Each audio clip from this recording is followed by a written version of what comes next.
the 22nd day of December 2017. A very good afternoon to you. Thank you for joining us here on KTN News Desk. My name is Akisa Wandera. Now we begin with the National Social Security Fund, NSSF, where today they moved to evict Nakumat supermarkets from the city center branch at Hazina Trade Centre, otherwise known as Nakumat Lifestyle. This is just one more nail to the coffin of the major retail and comes hot on the heels of a similar move at the Nakumat Junction branch. Peter Wakaba with more. Now I am standing outside the Nakumat Lifestyle building here on Monrovia Street, here in the middle of town, where the tenant, that is Nakumat, has recently been evicted by NSSF, and a blockade currently going on here that, well, you can see right behind me a vehicle that is blocking the ramp to the basement. Other vehicles that have continued the blockade here. This is a situation that has been going on since about 5 a.m. in the morning, and the situation, of course, being the fact that with Nakumat having gone into financial distress and being unable to meet its rent obligations, they have been in arrears, and orders having now been enforced to take over the premises. Reporting for KTN News from Monrovia Street here in the Nairobi CBD, my name is Peter Wakaba. Now, over 100 fans of Radio Maisha had a reason to smile after getting an early Christmas.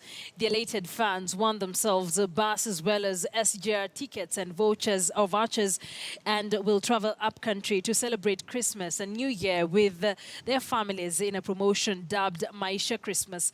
The buses will travel to Kakamega, Bungoma, Kisii, Eldoret, Kitale, Kisumu, Siaya, Nanyuki, and Meru.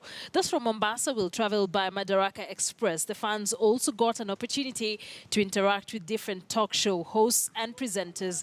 The flag-off ceremony took place earlier this morning at the Standard Group offices here in Nairobi. This is an effort to celebrate the festive season with fellow Kenyans. Radio Maisha is a branch station of a Standard Media Group.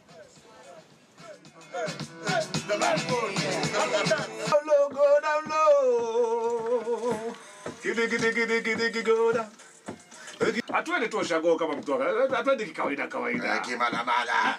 Unakuwa mpigo.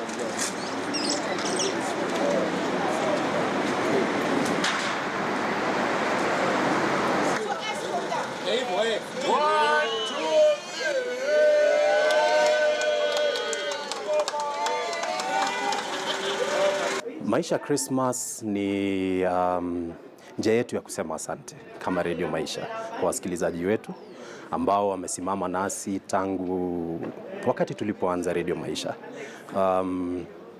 Huu mwaka umekuwa sio mwaka ambao ulikuwa stable sana. Tunajua kwamba kulikuwa na mambo na siasa, mambo yalifanyika, lakini wasikilizaji wetu walisimama nasi. We are grateful that we can be able to give back to the community and be able to give back to our fans, because our fans are the ones who help Radio Maisha build to the level that it is now. Bila shaka pia mimi nafurahia sana kukutana na mashabiki.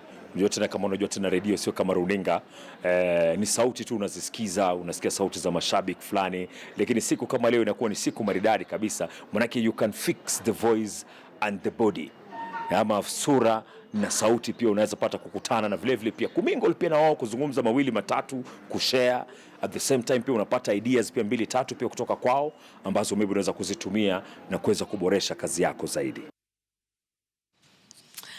Well, now, you probably didn't know that the laws of Kenya require 5% of jobs in public and private sector reserved for persons with disability. But in the coastal county of Mombasa, something special seems to be happening already. The county's social and communication departments are both headed by persons living with disability. Is this by choice or by coincidence? Francis Mtalaki reports from Mombasa. Early morning, we catch up with Beblin Mukila. It is an easy day. She is chatting away with her sign language interpreter, Catherine Matara. After a few moments, they grant us an interview, opening up on how it has been to work in such an environment as a county clerk. Maybe I'm given work I do here.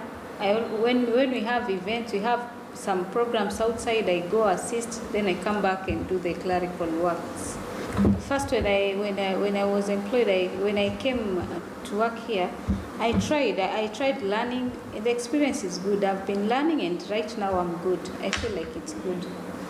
Beblin Mukila, who was once Miss Mombasa, cannot speak, but despite this, she is one of the clerks here, a job that involves a lot of interaction with the public. We use village signs.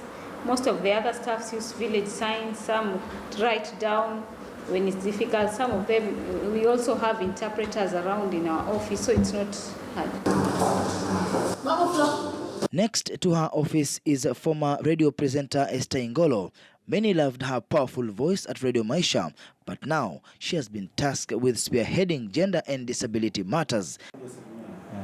Next is Richard Chacha, another person with disability. He is the county's communications director, a job that entails a lot of movement and interactions. By the way, in fact, in this office, nobody looks at us as persons living with disability at all. So if it's working, we work the same. Our output is the same. So si ati mimi nitaambiwa kwa sababu ya disability you do less. No. Chacha has been able so far to build a very strong team in the department. Na unajua ukitaka kujua mtu ambaye ana capacity nzuri ama uwezo mzuri ama uzoefu ni mtu ambaye anaweza kupanga kazi na akadelegate kazi vizuri. Na that hasn't been a challenge. Tunasafiri, anasafiri.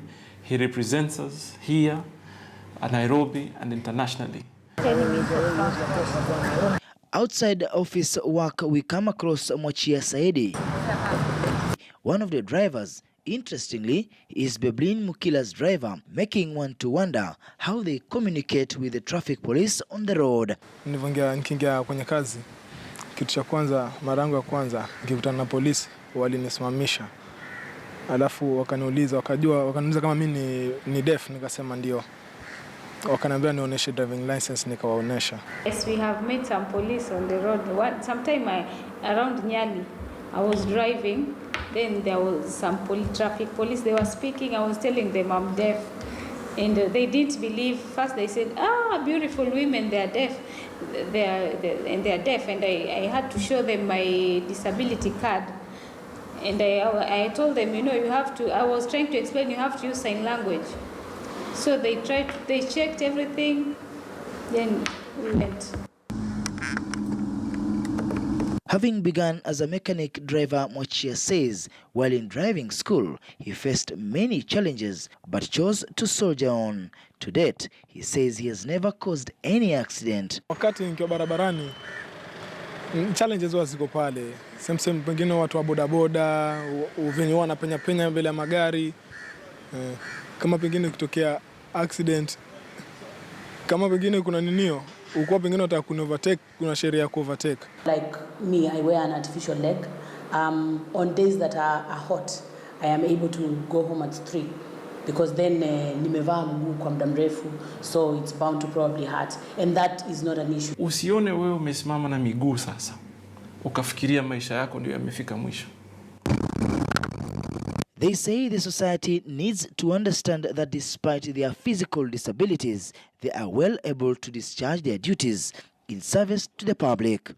Francis Mtalaki, KTN News, Mombasa. Thank you, Francis, for that. Let's take a quick break here on KTN News Desk. Don't go too far. We still have a lot more lined up for you.